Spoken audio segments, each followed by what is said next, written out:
Good afternoon, everyone. Can you hear me all right there in the back? Okay. Well, we'll go ahead and start our next session on Tlingit art and museums.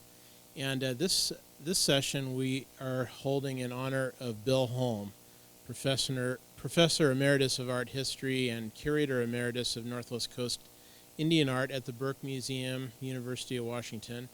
And he's recognized the world over as one of the most knowledgeable experts in Northwest Coast Native art history and culture.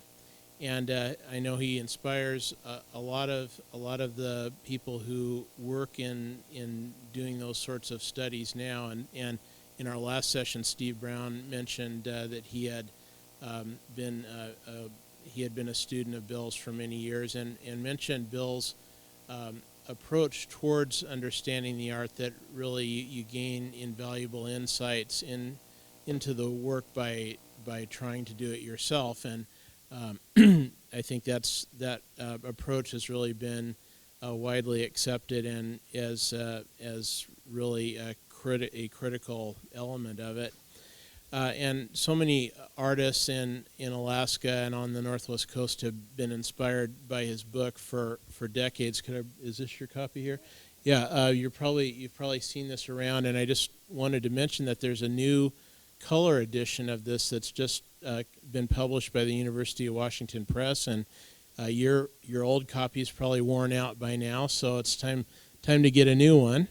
And that's put out by the Bill Holm Center for the Study of Northwest Native Arts. It's centered at the Burke Museum, and Katie Bunn-Marcuzzi is representing the Bill Holm Center on our panel today. And for myself, I one of the things that I really internalized from working with Bill when I was at the Burke Museum for a few years was how accessible he was to anyone with an interest in Northwest Coast art. And you hear stories about people traveling back east and going to a museum and asking to see something in the collection and being turned away at the door because they didn't have an appointment 2 months ago. But Bill was always had an open door policy, and there were students in there coming and going, and people, members of the public would just drop in sometimes, and he would give them what they needed or arrange for that however he had to.